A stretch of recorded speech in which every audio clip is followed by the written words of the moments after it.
Hello everyone, welcome back on my YouTube channel academic hub. आज हम एक नए वीडियो के साथ फिर से हाजिर हुए हैं और वो है आपके हिस्ट्री की चैप्टर 4 की new video and that is the Mughal empire. So let's start with this video. Mughal empire के बारे में हम सबसे पहले ये देख लेते हैं कि ये कब से स्टार्ट हुआ।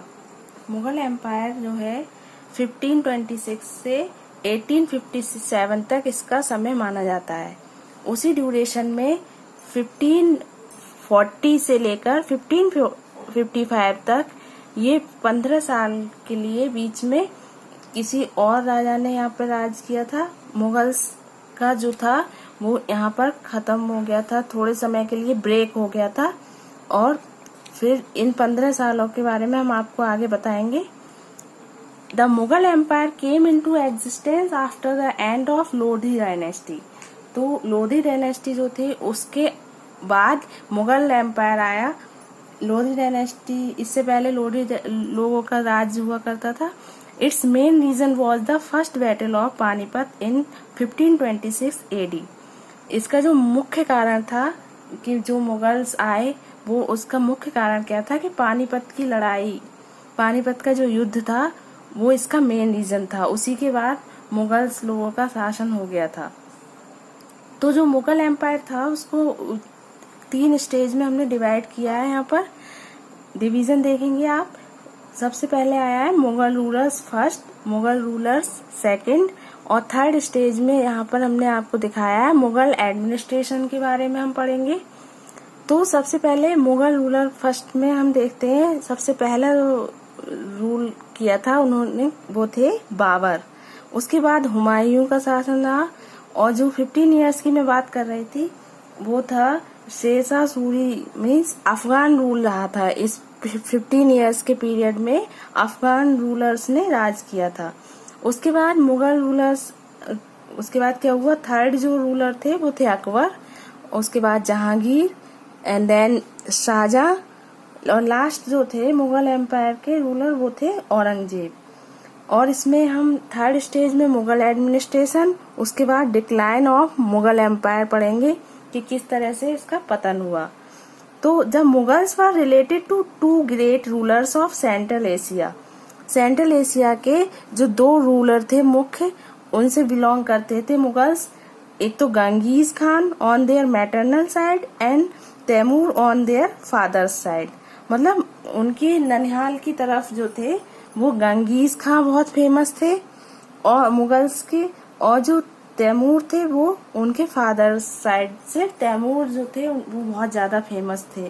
तो 2 मुख्य रूलर कौन कौन से थे जो सेंट्रल एशिया में उस समय, गंगीज खां और तैमूर। गंगीज खां मतलब उनकी मदर साइड से थे और तैमूर फादर साइड से। अब हम सबसे पहले हमने जैसे आपको बताया था कि फर्स्ट रूलर्स और सेकंड रूलर्स में हमने डिवाइड किया हुआ था। तो फर्स्ट रूलर में सबसे पहले कौन आते हैं, सबसे पहले आते हैं बाबर, है ना। बाबर मैंने आपको अभी दिखाया भी था। तो he was the founder of Mughal empire. He defeated Ibrahim Lodhi in first battle of Panipat in 1526। He bought gunpowder to India. In 1527, he fought Battle of Khanwa and defeated Rana Sanga. He wrote his autobiography Tujuke Babri, means Babarnama. He died at Agra, but his tomb is situated at Kabul. तो जो बाबर थे वो Mughal empire के founder कहे जाते हैं क्योंकि ये फर्स्ट रूलर थे। उन्होंने इब्राहिम लोधी को पानीपत के फर्स्ट बैटल में 1526 में हराया था और जो गन पाउडर लाने वाले ये पहले शासक थे जिन्होंने गन पाउडर का यूज किया इंडिया में। और 1527 में खानवा के युद्ध में इन्होंने राणा सांगा को भी पराजित किया था। और इन्होंने अपनी ऑटोबायोग्राफी भी लिखी है जिसे तुजुके बाबरी के नाम से जाना जाता है और बाद में इसको बाबरनामा, मतलब उसका अनुवाद किया गया जिसे हम बाबरनामा के नाम से जानते हैं। ही और इनकी डेथ जो है आगरा में हुई थी, लेकिन इनका टॉम्ब जो है वो मकबरा इनका कहाँ बनाया गया है, काबुल में। ठीक है, तो बाबर के बारे में हमें इतनी इन्फॉर्मेशन इसमें काफी है। उसके बाद हम देखते हैं हुमायूं। सेकंड जो रूलर थे, he was the second ruler of Mughal dynasty. वो सेकंड रूलर थे हुमायूं। और उनकी बायोग्राफी उनकी सिस्टर के द्वारा, जो गुलबदन बेगम थी, उनके द्वारा लिखी गई थी, जिसका नाम था हुमायूं नामा। He fought 2 important battle. इन्होंने 2 इम्पोर्टेंट बैटल्स लड़े थे, जो थे बैटल ऑफ चौसा 1539 में, और 1540 में इन्होंने एक युद्ध लड़ा जो था battle of Kannauj. And he was defeated by Sher Shah Suri. Sher Shah Suri ने इनको हरा दिया था। After that he escaped to Iran and spend many years to in exile. उसके बाद क्या हुआ, ये ईरान चले गए, वहां इन्होंने काफी साल गुजारे। आफ्टर डिफीटेड मोहम्मद आदिल शाह इन 1555 ही कैप्चर दिल्ली बैक। उसके बाद ये 1555 में फिर वापस लौट कर आए वहां से, और फिर इन्होंने दिल्ली पर शासन किया। और इन 1556 he died falling from stairs of his library. और 1556 में इनकी अपनी ही लाइब्रेरी की सीढ़ियों से गिरकर इनकी मौत हो गई थी।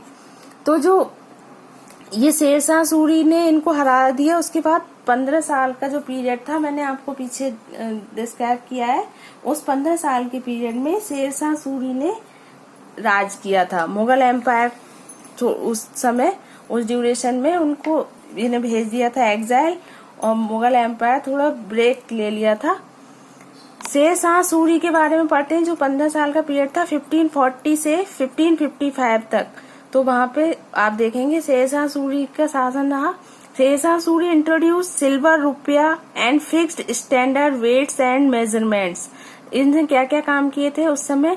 सिल्वर रुपया चलाया इन्होंने शेरशाह सूरी ने, और जो वेट्स और मेजरमेंट्स थे उनके लिए स्टैंडर्ड फिक्स कर दिए थे। उसके बाद क्या किया इन्होंने? जीटी रोड, ग्रैंड ट्रैंक जो रोड थी, उसका इन्होंने निर्माण कराया, जो कोलकाता से पेशावर तक जाती है। He was buried in Sasaram Bihar. He built पुराना किला इन दिल्ली। इन्होंने पुराना किला जो दिल्ली में सिचुएटेड है उसका भी निर्माण कराया था। और इनको फिर ये इनकी डेथ हो गई, और सासाराम बिहार में जो लगता है अब उस वहां पे इन्हें दफन किया गया।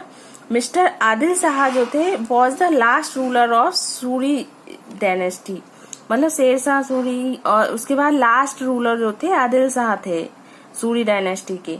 He was defeated by Humayun in 1556।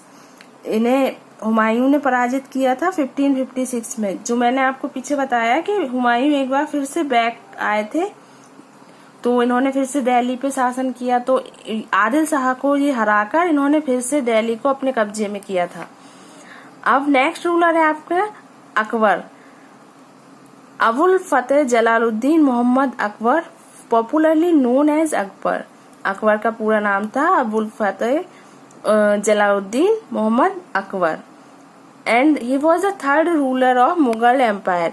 Mughal empire के ये तीसरे रूलर थे। इन्होंने 1556 से 1605 तक अपना शासन किया। He fought many battles like second battle of Panipat, battle of Haldi Ghati इन 1576। इन्होंने कई युद्ध लड़े, जैसे पानीपत की दूसरी लड़ाई जो दूसरा युद्ध था 1556 में वो, उसके बाद हल्दी घाटी का 1576 में। He built city Fatehpur Sikri and shifted his court to there. इन्होंने फतेहपुर सीकरी नामक शहर बसाया, जगह का बसाई थी, और वहां पर अपना फिर जो था अपना कोर्ट वहां पे शिफ्ट किया इन्होंने। He found a new religion. उन्होंने एक नए धर्म की भी स्थापना की थी, जिसे दीन इलाही के नाम से जाना जाता है, जो न्यू रिलीजन था। ही एबोलिश्ड जजिया टैक्स। उन्होंने जो जजिया टैक्स लगा हुआ था उसको खत्म किया था। नेक्स्ट आपके रूलर आते हैं जहांगीर, जिन्हें हम सलीम या शेखू बाबा के नाम से भी जानते हैं। Nuruddin Mohammad Salim, known by his imperial name Jahangir. इनका जो नाम था वो था नूरुद्दीन मोहम्मद सलीम, और इनको जहांगीर के नाम से जाना गया। जहांगीर जो थे वो काफी न्यायप्रिय राजा के रूप में जाने जाते हैं। He married Noorjahan. उन्होंने नूरजहां से शादी की थी। तो he wrote his autobiography Tuzuk-e Jahangiri, उन्होंने अपनी आत्मकथा लिखी थी जिसे तुजुके जहांगीरी के नाम से जाना गया।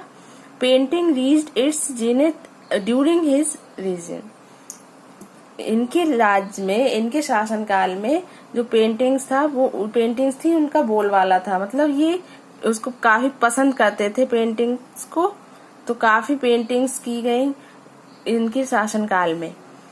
शाहजहां के बारे में हम पढ़ते हैं। Shahabuddin Mohammad Khurram, better known by his regional name Shah Jahan, इनका जो नाम था शहाबुद्दीन मोहम्मद खुर्रम था और इन्हें शाहजहां के नाम से जाना गया। He was the 5th Mughal emperor, ये 5वें मुगल एम्परर थे। And his period was known as golden age of Mughal empire, और इनका जो पीरियड था वो गोल्डन एज के नाम से जाना जाता है मुगल एम्पायर में।